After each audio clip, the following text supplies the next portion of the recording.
All right, so I want to have him jump up on top of a pipe. So let me go find a pipe, and they should have it on the models resource. You know, this is so simple. I can just model this. Let's do that. In Maya, under Create, Polygon, they actually have a pipe preset. It's going to be small, or maybe it's going to be large, depending on your scene size. So move it over. It's very tiny. I want to scale this up. So with R on the keyboard, I go to my scale tool, and I can scale this up to the right size. I can change the dimensions of this pipe in the channel box on the right here. Go to my channel box and click on Inputs right here, and we've got some settings we can change. If you hold down Control and middle mouse click and drag, you can fine-tune these numbers here. So I want the shape to be a little skinnier, and just kind of mess with these settings until you get something you like. Take my thickness down. And what else does this pipe have? It's got this little rim at the top, so I can add that. I just want to add an edge loop here. So while holding the Shift button, right click and hold and drag over to your multi-cut tool, and this will let us add edges. So if you hold down Control, you can add a loop of edges, and I'll just add that right here by clicking. And now I want to bring these faces out, so we'll extrude them. So we want to go back to our selection tool with Q, and now we can select these faces.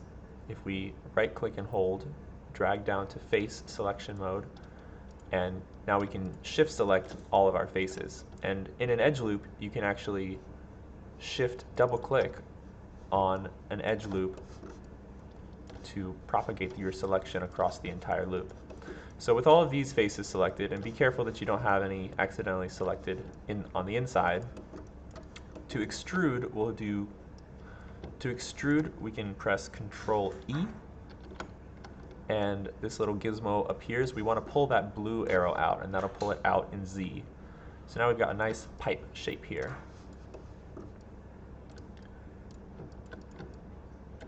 And let me just make this the right size for Mario to be jumping on.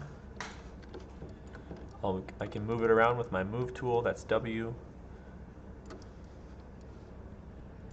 Nice. I also want this to be green, and I'll give it a toon shader green just to be fun.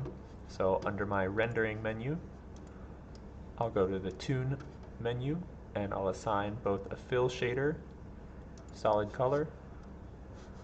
In your attribute editor, go to the last tab to find your material. I'll change the color to green, maybe a darker green.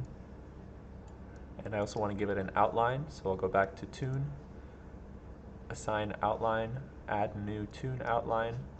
And it's kind of small because I'm very large in my scene, so I'm going to increase the line width in my attribute editor.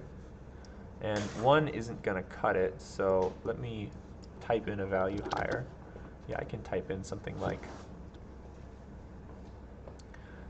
you can type something like 5, or depending on how big your scene is, these lines might be, if they're too big, you'll want to bring that number down. And those settings are in your attribute editor, which is on the right here. Scroll all the way to the end, and your material.